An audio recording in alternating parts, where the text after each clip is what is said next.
Hey, what is up, everybody? This is Stepa Breach coming to you with a review of this week's Eric Bischoff Top 10 Most Controversial Moments in WWE on the WWE Network. This was shown Wednesday. I believe Wednesday night is a part of WCW Nitro week. Kicking off WCW Nitro, being added 100 more hours onto the WWE Network, basically adding the next year of WC Nitro onto the on-demand section. As well as Eric Bischoff being interviewed Monday night after Monday Night Raw, and the second part of that interview coming tonight after Smackdown that's on there. Eric Bischoff sat down. I think the WWE went to his house and basically shot as much as they could for the WWE Network for upcoming specials, upcoming documentaries, upcoming DVDs. I think that they put Eric Bischoff to work for as long as they could for one day, recording as much as they can, not knowing what is going to come of Eric Bischoff's career. He has said basically that he would go back into the wrestling business if he could get one more run. And, we never know when his next television opportunity is going to pop up, which might take him away and might not make it where he's available for future DVD releases or documentaries. I think everyone's tired of seeing the 2002 interview with Eric Bischoff in front of the Monday Night Raw set being built. We've seen this interview for, 13 years of DVD releases, and they seem to always just pull it out of the archives and put it on there and act like it's brand new footage, and it never is. But I think they want to get as much new Eric Bischoff content as they can. Seeing how maybe the NWO DVD that came out a few years ago was a big drop-off. Yes, Scott Hall and Kevin Nash were a part of this, but Eric Bischoff and Hulk Hogan being a part of TNA definitely hurt that DVD project as well. Maybe waiting one more year to the point where Hulk Hogan came home and Eric Bischoff was out of TNA, that DVD could have been one of the greatest releases of WWE's DVD all time. But in the top 10, Eric Bischoff sat and talked about his top 10 moments, showed the clips, talked about the clips, gave some behind-the-scenes things, and it was a very good episode. Number 10 was Eric Bischoff calling out Vince McMahon for a match at Slamboree. I believe this would be 1997. It might be 1998. I'm not 100% sure. But basically, what Eric Bischoff said was that him calling out Vince McMahon for a match at Slamboree was mostly about X-Pac making the jump from WCW to WWE after being fired. When he made his debut the night after WrestleMania, when DX they didn't reunite because it was Shawn Michaels leaving and Triple H basically bringing on new recruits to keep DX going, with X-Pac and the New Age Outlaws joining. X-Pac came out there and talked about, Hulk Hogan, you suck, pal. And thinking about, working for WCW, Eric Bischoff would be so far up your ass you wouldn't even know what was going on. But basically,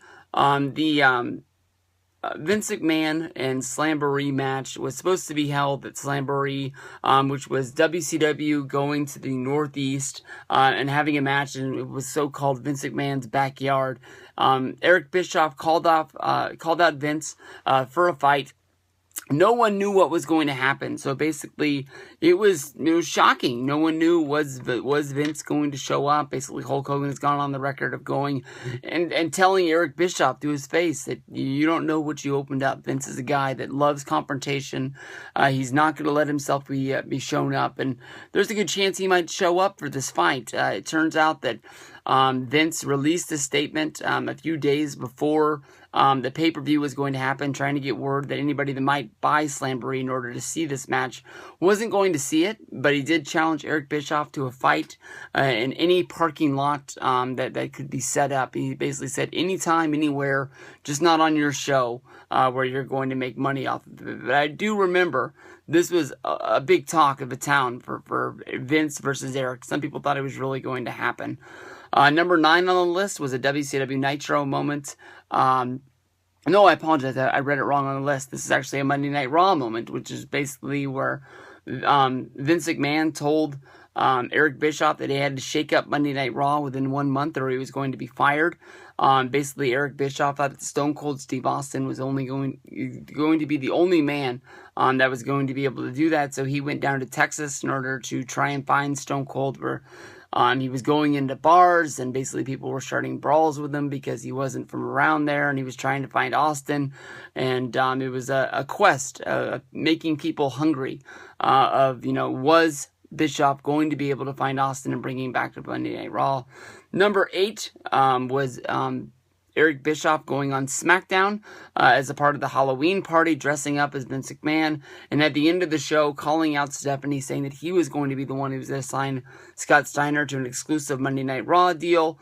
And then once that took the mask off, Stephanie tried to slap Eric, and Eric responded by shoving himself on top of her, kissing Stephanie on top of her desk, and to the point where Stephanie was fighting it off, and then Stephanie was loving it. I don't know if anything was supposed to come of this, of Stephanie and Eric actually coming together and being a couple. It never was brought up ever again, so I'm not sure what it was. Number 7 was actually a Monday Nitro moment of firing Randy Anderson. I believe what this stemmed from was the Steiners and the Outsiders had a match where the Steiners won the WCW tag titles. What Eric Bischoff, as a member of the NWO's answer, was that he believed that Randy Anderson, the referee, made a mistake during this match, so he awarded the tag championships to be returned to the Outsiders, then fired Randy Anderson. Randy Anderson had called WCW's Eric Bischoff's secretary and asked for a meeting to see if there was any way that it'd be possible to get his job back. Eric Bischoff responded by bringing Randy to Monday Nitro with his wife and kids, bringing him up into the announce table, and then basically telling Randy Anderson's son and daughter, please tell your dad he's still fired. It was a great moment for Monday Nitro. Number 6 on the list was a Starrcade battle between Eric Bischoff and Ric Flair. Ric Flair was fired from WCW, never really fit into Eric Bischoff's plan of what WCW was. What Bischoff did when he got into power is he tried to make it where it wasn't the old WCW. One of the mistakes that a lot of the people made when they came to WCW was trying to remove Ric Flair. Ric Flair was WCW. Ric Flair had asked for time off to take his son to a wrestling tournament in Michigan. He ended up missing Monday Nitro. Eric Bischoff, who was flying by the seat of his pants, thought that Flair was going to be there, said that he had to rewrite the whole show because Flair wasn't there, and basically fired Flair. After a long time of people wanting the Horsemen, people wanting to see Flair, Eric Bischoff brought Ric Flair back to Nitro, basically saying that he thought that this is what the people wanted, maybe this would shake things up. Flair immediately went into an angle with Bischoff, playing off the real-life feud between these guys that it was very well known among the internet community. And Flair and Bischoff would have a match at Starrcade where somebody came into the ring and slipped him brass knucks or something. They showed it, but I couldn't tell what it was. It almost looked like he was holding some kind of a wishbone or something like that at the end of the match. But Bischoff was able to beat Flair 1, 2, 3 right there in the middle of the ring. Bischoff said that Flair liked the match so much that he called Bischoff the next day and thanked him for having a great match at Starrcade. Eric Bischoff said that Ric Flair was always very professional inside of the ring, and but even though that, he was very scared about getting in the ring with Flair, somebody that had a lot of heat with. Number 5 was the Chuck and Billy wedding, where Eric Bischoff surprised the world by showing up at the wedding, dressing up as the pastor or the church guy, whatever you want to call him, and then doing the wedding of Chuck and Billy. And then once the Chuck and Billy wedding melted down and Chuck and Billy were getting cold feet and didn't want to go through with it, he pulled off his mask, revealing that it was him. Nobody knew it was him. It was a big shock. 3-minute warning came out, and it started a Chuck and Billy versus 3-minute warning feud that would play off in the next pay-per-view. Number 4 is the trial of Eric Bischoff. Basically, Vince McMahon came to Eric Bischoff and gave him a certain amount of time to get the title off of John Cena, because the fans didn't like Cena. Bischoff wasn't able to do this, so Vince McMahon brought Eric Bischoff out. Bischoff thought that he was going to be fired immediately on the spot to start Monday Night Raw. Instead, they headed over to a local courthouse where they played out the local case of Eric Bischoff, where Jonathan Coachman was his defendant, attorney. Then you had the prosecutor, who was Mick Foley. You had tons of witnesses, no matter if it was Maria, Stephanie McMahon.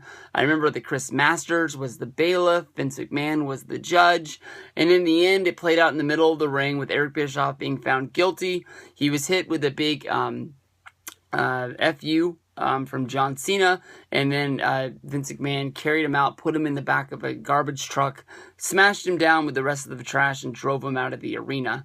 Number 3 was a surprise moment on NBC, where Hulk Hogan and Eric Bischoff came over and took out the Late Show, and just basically took it over. Went up on the stage and basically said, this is their show now. And then from there, played out an angle where they would do Hulk Hogan and Eric Bischoff against...